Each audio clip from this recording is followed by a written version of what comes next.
Program?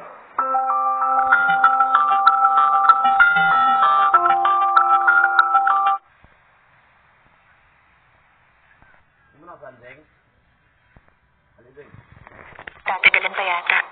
Ganon ba? Ano bang plano niyong dalawa? Napagdesisyonan po namin na gagawin lang namin simple. Konti lang yung bisita at hindi masyadong magarbo. Ay, hindi naman po pwede yan. Mahalaga ang araw ng kasal. Hindi naman pwedeng hindi niyo paghandaan. Ma, hayaan niyo siya. Kasal niya yan eh. Sige, ikaw ang bahala. Pamilyang bang ang dapat na mag-decide. Kayo na ang bahala. Hindi naman sa ganon. Ang akin lang eh, kung anong maging desisyon ni Chinchin para sa kasal nila, hayaan mo na sila ron. Kung simple at hindi masyadong mag-aarbong kasal ang napag-usapan nilang dalawa, dapat suportahan na lang natin. Nga pala, matanong ko lang, merong ka na bang isusuot na gown? May hahatid ba kita sa altar? Tsaka yung pagbibigay ng basbas na magulang para sa bagong kasal, sinama niyo ba yun lahat sa program?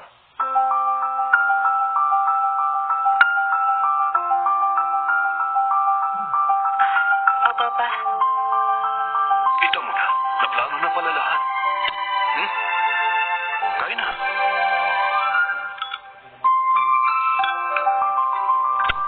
Lalalig na yan. Opo, salamat ma.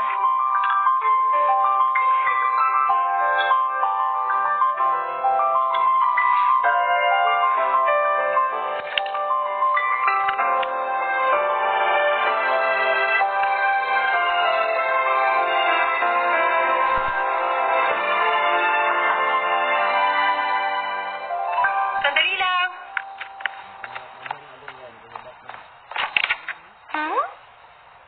Oh, hindi ba sabi mo mamayang gabi ka pa? Bakit nandito ka na agad? Eh kasi nandito lang din naman ako sa area. Ay, alam ko na. I-empake ko na. Tapos dadaling ko sa'yo mamaya.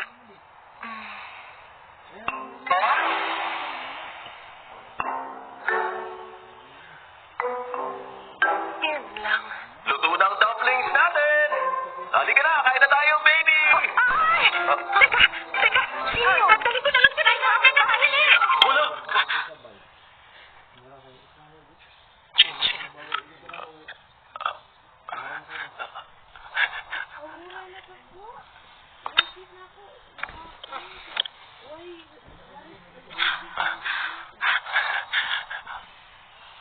Anong ginagawa mo rito?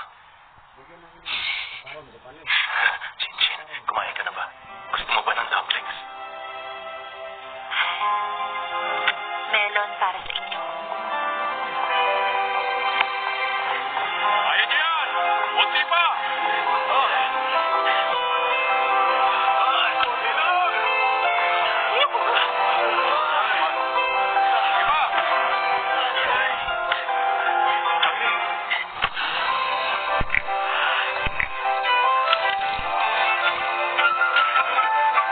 Mga bata, kalahating buwan pa lang, alalakas na.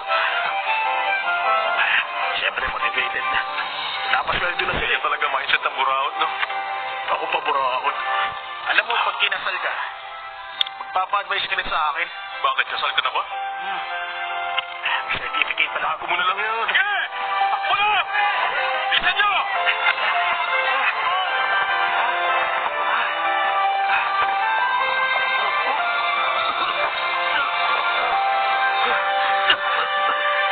Captain, anong oras ko? Konti na lang, pasado ka sana.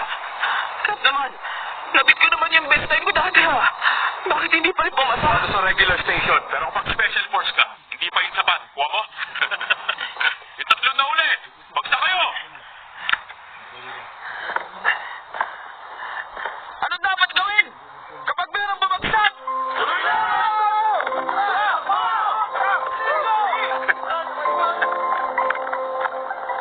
Ayos din kayo, ha?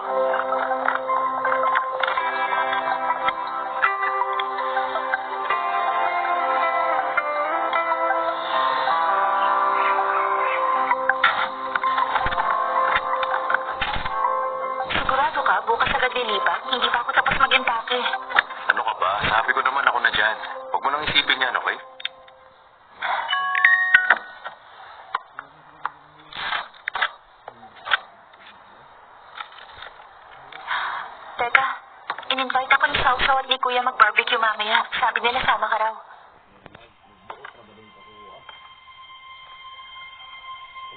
Sumama ka kung talagang gusto mo. Okay lang naman kahit hindi. Sasama naman ako. Ba't naman ako hihindi?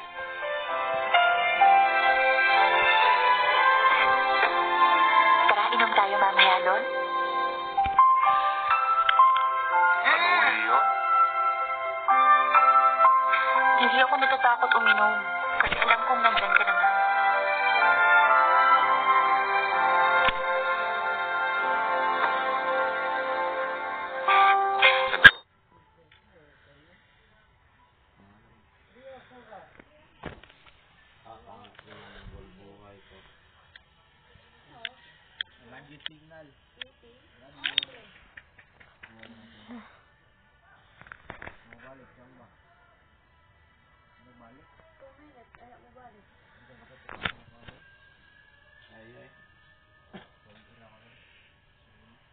Walay protection ako sa hindi ako.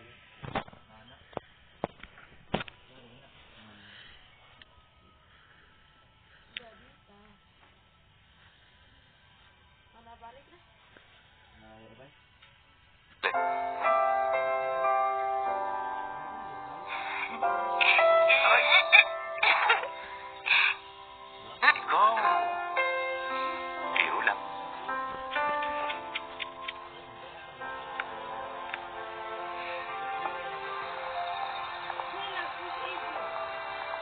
Ay, nako. Kumusta ka na ba? Ano na bang balita sa'yo? Ayos lang naman ako. Alam mo, pakiramdam ko, nasa peak ka na ng pag-enjoy mo. Lalo na dyan sa Gokon Group. Oh, ayan na sila. Kumusta?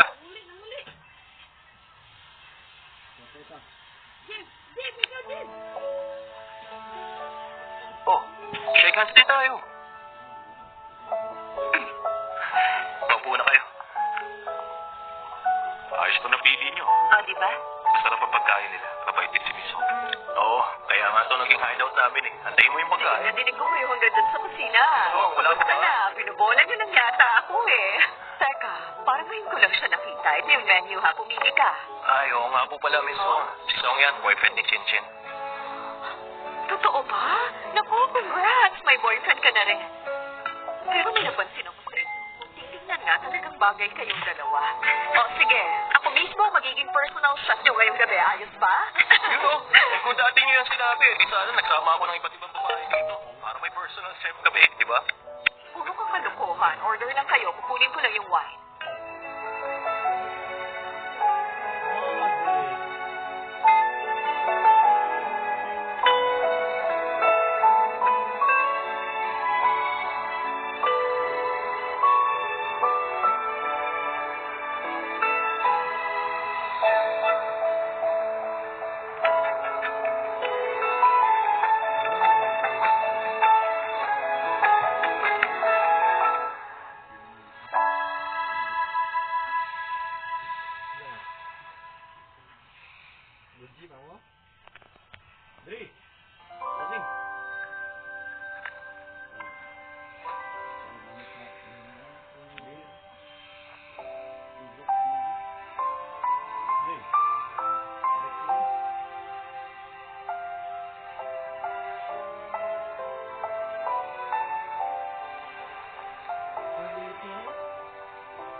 Teka.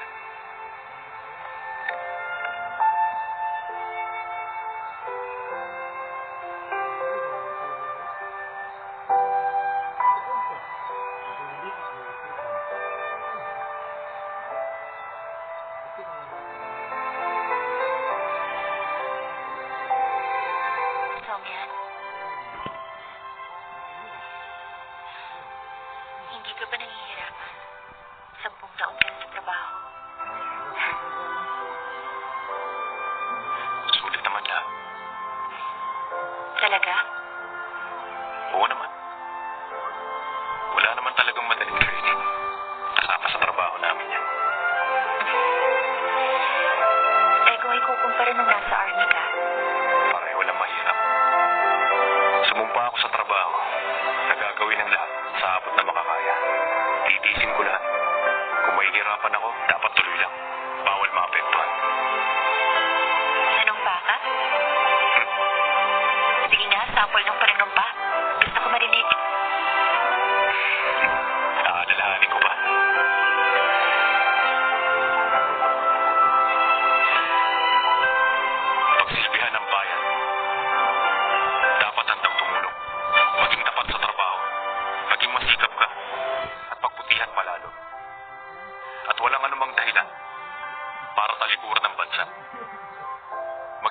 kapwa ko sundalo.